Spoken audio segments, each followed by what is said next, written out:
अस्सलामु अलैकुम वरहमतुल्लाहि वबरकातुह। मोहतरम भाइयों, बुज़ुर्गों, दोस्तों, आज मैं आपको डिप्रेशन का इलाज बताने वाला हूँ अल्लाह के नबी सल्लल्लाहु अलैहि वसल्लम के दो वाक़ियात से। और ये दो वाक़ियात मैंने कहाँ पढ़े हैं वो भी मैं आपको बता दूँ कि मैं जो दूल्हा दुल्हन कोर्स पढ़ाता हूँ, तो मेरे जो स्टूडेंट्स हैं उन लोगों को मैं मुख्तलिफ़ किताबों से हमने वो एक सिलेबस बनाया हुआ है। तो हज़रत थानवी रहमतुल्लाह अलैह की एक किताब है। जब वलीमे का मौजू हमारा चलता है, यानी जब जिस वक्त में हम लोग वलीमे के बारे में हमारे स्टूडेंट्स को पढ़ाते हैं, उस वक्त में वो दो हदीसें यानी दो वाक़ियात अल्लाह के नबी सल्लल्लाहु अलैहि वसल्लम के, वो हमको हज़रत थानवी रहमतुल्लाह अलैह की उस किताब और उन दो वाक़ियात के साथ में एक्चुअल में डिप्रेशन का जो इलाज है वो उन दो वाक़ियात को समझने के बाद, आप जब उन दोनों वाक़ियात को समझोगे तो मैं ये उम्मीद करता हूँ इंशाअल्लाह कि हदीस नबवी सल्लल्लाहु अलैहि वसल्लम से आपके बहुत सारे बीमारियों का इलाज हो जाएगा। आप ख़ुद फ़ील करोगे। अगर आपको फ़ील होता है, महसूस होता है, तो आप मुझे बताना नीचे कमेंट में लिख कर कि वाकई में भी ये दोनों वाक़ियात मेरे दिल को लगे और इन दोनों वाक़ियात से मुझे बहुत कुछ सीखने के लिए मिला। पहला वाक़िया, हम जो हमारे स्टूडेंट्स को पढ़ाते हैं कि बग़ैर इजाज़त के किसी इंसान को, किसी दोस्त को, अपने फैमिली मेम्बर को, अपने बेटे को, किसी को भी दावत में लेकर जाना, ये हमारे उस सबक का एक उन्वान है। वलीमे की दावत है, कोई भी दावत है, तो एक्चुअल में हम तो वो वलीमे के अंडर में पढ़ाते हैं। तो इसमें एक वाक़िया आता है अल्लाह के नबी सल्लल्लाहु अलैहि वसल्लम का कि एक मरतबा एक सहाबी ने हुज़ूर सल्लल्लाहु अलैहि वसल्लम की दावत की। रास्ते में एक आदमी बातें करते करते अल्लाह के नबी सल्लल्लाहु अलैहि वसल्लम के साथ में हो लिया। जब मेज़बान के दरवाज़े पर पहुँचे तो मेज़बान से दरियाफ़्त किया कि एक आदमी मेरे साथ में ज़ायद है, कहो तो आए वरना लौट जाए। मेज़बान ने बखुशी मंजूर कर लिया। अब देखिए ये वाक़िया एक और वाक़िया बाद में सुनाता हूँ। ये वाक़िया, अब इसके अंदर जो हज़रत थानवी रहमतुल्लाह अलैह ने नीचे बड़े ही बेहतरीन अंदाज़ में इसकी तशरीह मुख्तसर अल्फाज में ये की, बहुत सारे लोग इस हदीस से ये क़ियास करते हैं, यानी इस हदीस को दलील बनाकर ये कहते हैं कि भाई जहाँ पे अपने को एक आदमी की दावत है, चलो वहाँ पे बेटे को साथ में ले लो, साले को साथ में ले लो, बहनोई को साथ में ले लो, साड़ू साहब को ले लो, दोस्त को ले लो, दुकान के नौकर को भी ले लो साथ में। वहाँ जाके हम लोग उससे इजाज़त ले लेंगे या दावत देने वाले से पूछ लेंगे। लेकिन हज़रत थानवी ने अब नीचे आगे लिखा, जो लोग ये समझते हैं कि जैसे अल्लाह के नबी सल्लल्लाहु अलैहि वसल्लम ने अपने साथी के लिए पूछ लिया था, हम भी पूछ लेंगे। तो आगे लिखा कि ये भी हमने देखना चाहिए कि अपने साथी को साथ ले जाकर, जो दाई था, दावत देने वाला मेज़बान, तो आपने अपने उन साथियों के अंदर एक ऐसा मजाक यानी बेतकल्लुफ़ाना मिजाज पैदा कर दिया था, और वह मजाक आज़ादी था। यानी उनका जो मिजाज अपने साथियों का ऐसा बनाया था जो एकदम बेतकल्लुफ़ाना, यानी अगर वो ना कह देता तो अल्लाह के नबी सल्लल्लाहु अलैहि वसल्लम को बुरा नहीं लगता, और आपने अपने वो साथी के लिए जो उससे इजाज़त तलब की तो वो एकदम बेतकल्लुफ़ाना अंदाज़ में। तो हज़रत थानवी रहमतुल्लाह अलैह का मंशा यहाँ पर यह है कि अल्लाह के नबी के जो सहाबा थे उनमें और अल्लाह के नबी सल्लल्लाहु अलैहि वसल्लम के दरमियान में ऐसा बेतकल्लुफ़ाना मिजाज था कि वो चाहे तो ना भी कह सकता था। और अब ना का वाक़िया आगे लिखा है, और आगे हज़रत ने लिखा है कि मैं एक नज़ीर इस बात की बयान करता हूँ कि हुज़ूर सल्लल्लाहु अलैहि वसल्लम ने सहाबा इकराम रिज़वानुल्लाहि ताला अलैहिम अजमईन में आज़ादी का मजाक किस तरह पैदा कर दिया था। वो इतनी बड़ी नज़ीर है कि जिसके करीब भी आजकल कोई नहीं जा सकता। यानी आज का हमारा जो है ना, ये फॉर्मलिटीज़, हमारे आज के ज़माने में हम लोग एक फॉर्मलिटीज़ वाली लाइफ जी रहे हैं, जिसे एक बनावटी, एक तसन्नु, यानी बातों में तसन्नु, कपड़ों में तसन्नु, फ़ोन के स्टाइल में तसन्नु, फ़ोन उठाने में तसन्नु, व्हाट्सएप पे मैसेज करने में तसन्नु, हर तरह। यानी हम लोग जो है ना, हम लोग बनावटी लोग हैं, बनावटी लोग। और बनावटी लोगों के हमारे हर चीज़ में बनावट है, हमारे दावतों में बनावट है, हमारे बयानों में बनावट है, हमारी बातों में बनावट है। अल्लाह हिफाजत फरमाए। लेकिन अल्लाह के नबी सल्लल्लाहु अलैहि वसल्लम और उनके सहाबा बेतकल्लुफ़, अब देखो उन लोगों की बेतकल्लुफ़ी कैसी थी।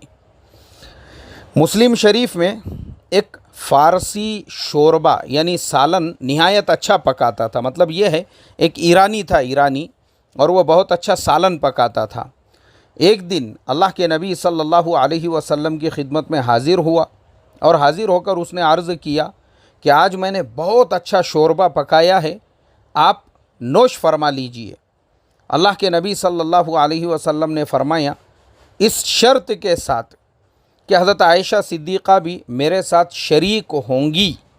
अब उसके बाद वो ईरानी जो शोरबे वाला है वो कहता है कि नहीं, जुमले पर गौर कीजिए कि हज़रत आयशा अल्लाह के नबी सल्लल्लाहु अलैहि वसल्लम की महबूबा है, उनके लिए भी किस आज़ादी के साथ में उस शोरबे वाले ने इनकार कर दिया। आगे हज़रत थानवी ने लिखा है कि ये मजाक और मिजाज किसका पैदा किया हुआ था? अल्लाह के नबी का।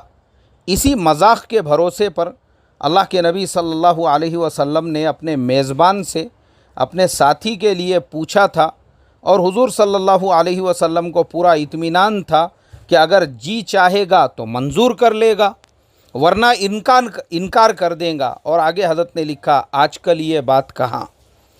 मेरे मोहतरम दोस्तों, ये वाक़या मैं जब भी पढ़ाता हूँ हमारे स्टूडेंट्स को, मुझे दिल को लगते हैं ये दोनों वाक़यात के कैसा मिजाज। क्योंकि मैं देखता हूँ, मैं ख़ुद हमारे ज़माने में जो तसन्नुअ देखता हूँ, जो बनावट देखता हूँ, जो दिखावा देखता हूँ, जो रियाकारी देखता हूँ। बाज़ लोगों से, ऐसे लोगों से भी मेरी मुलाकात हुई है जो खाली टोपी जो है ना, टोपी बोले ये 1400 रुपये की टोपी है, ये 2000 रुपये की टोपी है। मैं बोला भाई इस टोपी के अंदर ख़ासियत क्या है? बोले नहीं, ये मलेशिया की टोपी है और ये फ़लाने मुल्क की टोपी है। मैं बोला इसको पहनकर नमाज़ पढ़ने से सवाब थोड़ा सा बढ़ जाता क्या कुछ इसके फ़ज़ाइल है या इसके जो अंदर धागे दोरे हैं उसके अंदर कुछ खुसूसियत है? इसके अलावा भी अगर आप देखोगे, बहुत सारे लोग जो बनावट है ना, बनावट यानी जिसको हम लोग तसन्नु और बनावट कहेंगे, बात करेंगे तो बातों के अंदर बनावट, बयान करेंगे तो बयान के अंदर बनावट, किसी से मुलाकात करेंगे तो यार काय के लिए है ये सब फॉर्मेलिटीज़ और ये सब जो दिखावा है, ये सारी रियाकारी है।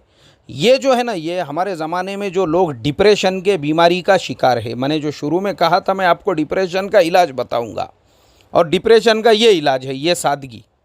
ये सादगी, अपने साथियों के साथ में ये सादगी, किसी किस्म की कोई बनावट नहीं, किसी किस्म का कोई तसन्नु नहीं। अल्लाह हिफाजत फरमाए। इसे कहते हैं बेसिक मैनर्स। बेसिक मैनर्स यानी जो बुनियादी अखलाक होते हैं इंसान के मिजाज में, इंसान के नेचर के अंदर बुनियादी तौर पर ये अखलाक जो है ना, उसके अंदर पैदाइशी यानी बुनियादी तौर पे उसने सीखना चाहिए, अगर पैदाइशी नहीं भी है तो। क्योंकि अल्लाह के नबी ने अपने सहाबा के अंदर ये बेतकल्लुफ़ाना मिजाज पैदा किया था जो आज दूर दूर तक देखने के लिए नहीं मिलता है, दूर दूर तक भी नहीं। अल्लाह हिफाजत फरमाए। घमंड, अकड़, तकब्बुर, ये सब चीज़ों ने आज हमारे ज़माने में दिमाग ख़राब कर दिए हैं। हाँ, ज़ाहिरी चीज़ों को हमने, ज़ाहिरी चीज़ों को दीन का एक ढांचा समझा हुआ है लेकिन मैं हमेशा एक बात कहता हूँ, अंदर का अगर नहीं बना हुआ है ना, अंदर का नफ्स बना हुआ नहीं है, तो ये ज़ाहिरी तसन्नु और ये बनावट और ये दिखावा कुछ फ़ायदे का नहीं है। अल्लाह हिफाजत फरमाई, कुछ फ़ायदे का नहीं है ये।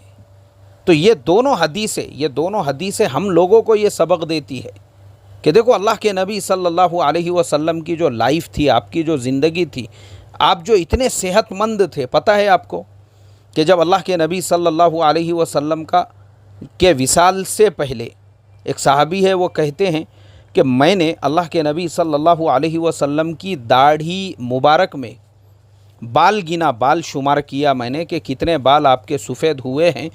तो मुश्किल से 12 बाल एक रिवायत में, 15 बाल एक रिवायत में, और शायद एक रिवायत में 17 बाल है, और वो बाल भी कहाँ के, कानों के पास के, दाढ़ी के अंदर के नहीं, यानी जो नीचे जो बड़ी दाढ़ी है वहाँ के बाल नहीं, बल्कि कानों के करीब करीब के जो बाल है वो आपके मुश्किल से जो है 15 या 17 बाल आपके सफ़ेद हुए थे। आप सोचो 63 साल आप सल्लल्लाहु अलैहि वसल्लम की उम्र थी, उसके बावजूद भी जो है ना बुढ़ापे के कोई आसार ना आपके चेहरे से नुमायाँ थे, ना आपकी दाढ़ी मुबारक से नुमायाँ थे, कहीं से भी नहीं थे।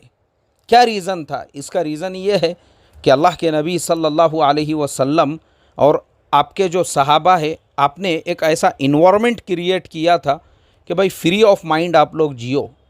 तसन्नु, बनावट, दिखावा, ये सब चीज़ों से बचकर, और आप तजुर्बा करके देखो। तजुर्बा यानी मैंने आपको शुरू में ही जो बताया ना, मैं डिप्रेशन का इलाज बताऊंगा, आप तजुर्बा करके देखो। अल्लाह के नबी सल्लल्लाहु अलैहि वसल्लम की इस सुन्नत पे अमल करके, ये कौन सी सुन्नत है? सादगी वाली सुन्नत, बेतकल्लुफ़ाना। आप देखो इस पे अमल करके। आप जब इस पे अमल करके देखोगे ना, आपको मेंटली फ्रेश महसूस होगा, फ्रेश। आपको ऐसा लगेगा वाकई में यार मैं अपनी लाइफ जी रहा हूँ। जो खौल है ना, ये खौल, ये बनावट का खौल जो है, जिस बनावट के खौल में आज अक्सर लोग, ये एक बनावटी खौल है, ये बनावटी खौल। तसन्नुअ के साथ में बातचीत करना, ज़बरदस्ती फसीह और बलीग उर्दू अल्फाज। अरे भाई आम ज़ुबान में बोल रहे, बोलना बाबा, आम ज़ुबान में बोल। बहुत बड़े अदीब साहब पैदा हो गए आप, आम ज़ुबान में बात करने को तैयार नहीं। बोले मैं अगर आम ज़ुबान में बात करूँगा लोग मुझे देहाती समझेंगे। अरे इसमें बुरा मानने जैसी क्या बात है? एक साहब के साथ मैं बैठा हुआ हूँ और उनके मोबाइल पे रिंग बज रही है। उन्होंने मोबाइल हाथ में लिए और थोड़ी देर उसको देखते रहे और उसके बाद में रख दिए। मैंने कहा भाई कुछ अर्जेंट है तो उठा लो, हमारी बात बाद में कंटिन्यू करेंगे। नहीं अर्जेंट नहीं है। बोले मेरी आदत है, मैं जो है 2 से 3 मरतबा जब रिंग बजती है तभी फ़ोन उठाता हूँ। मैं कहा इसकी क्या ख़ास बात है? बोले इसमें ख़ास बात ये है कि सामने वाले को लगना चाहिए कि मैं कितना इम्पोर्टेंट इंसान हूँ।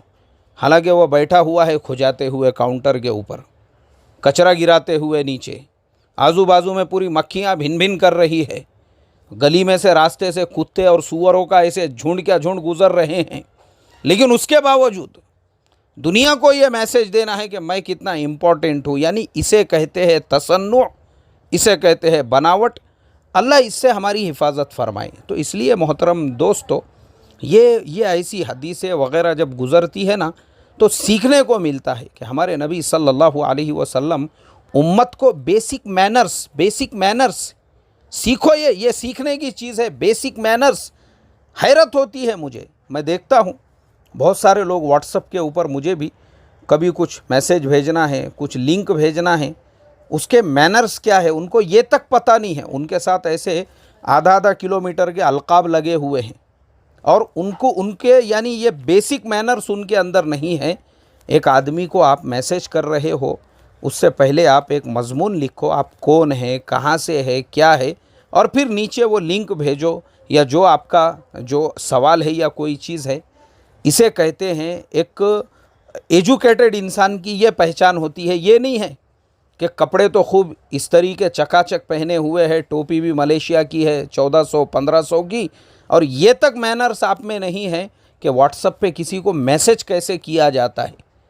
किसी को मैसेज यानी एक आदमी वो आपको जानता नहीं, पहचानता नहीं, उसको खाली आपने एक लिंक भेज दी है, एक तस्वीर भेज दी है, या कोई एक ऐसा मैसेज भेज दिया इन्फॉर्मेशन वाला, कुछ मालूम ही नहीं है, कोई ताल्लुक़ नहीं, कोई रिलेशन नहीं, एक अननोन पर्सन है आप। ये इसे कहते हैं, ये बेसिक मैनर्स नहीं है हमारे अंदर। फ़ोन करते हैं बहुत सारे लोग जो है, मैं ये भी देखता हूँ, फ़ोन पे बात हो रही है, एक अननोन पर्सन को आपने कॉल किए। आपने देखे होंगे जब कॉल सेंटर से आपको किसी का कॉल आता है, फ़ोन आता है, ये बेसिक उनके अंदर मैनर्स होते हैं। वो सबसे पहले आपको बोलते हैं भाई मैं फ़ुला जो है फ़ुलाने कंपनी से बात कर रहा हूँ, क्या मेरी बात फ़ुलाने साहब से हो रही है? ये उनको ट्रेनिंग दी जाती है, ये मैनर्स उनको सिखाए जाते हैं। और हमारे यहाँ पे अलकाब 4-4 किलोमीटर के लगे हुए हैं और ये मैनर्स नहीं है। किसी को फ़ोन कर रहे तो अपन ही पूछ रहे उसको, हाँ कौन बोल रहे तुम? अरे भाई आपने फ़ोन किसको किए? पहले आप अपना तारुफ़ कराओ, कि आप कौन बोल रहे हैं, कहाँ से बोल रहे हैं और किससे आपको बात करना है। यानी हम ये जो कॉल सेंटर से हमको कॉल आते हैं, क्या हमने उनसे इतने बेसिक मैनर्स तक नहीं सीखे आज तक। अल्लाह हमको समझ अता फरमाए। मोहतरम दोस्तों, ये बहुत ज़्यादा बेसिक चीज़ें हैं और सिर्फ इतनी ही नहीं है, बल्कि मैं अभी आपको इस उन्वान पे मैं कम से कम 1 घंटे तक बता सकता हूँ कि किस तरीक़े से जो कंपनियों में अपॉइंटमेंट होते हैं, क्या क्या उसमें देखा जाता है, किस तरीक़े से बैकग्राउंड वेरिफिकेशंस किए जाते हैं। इंशाल्लाह मैं फिर कभी आपको बताऊंगा। और ये छोटी छोटी चीज़ें इंसान के रिजेक्शन का रीज़न और ज़रिया बनती है। अल्लाह समझ अता फ़रमाए। अस्सलामु अलैकुम व रहमतुल्लाहि व बरकातुहू।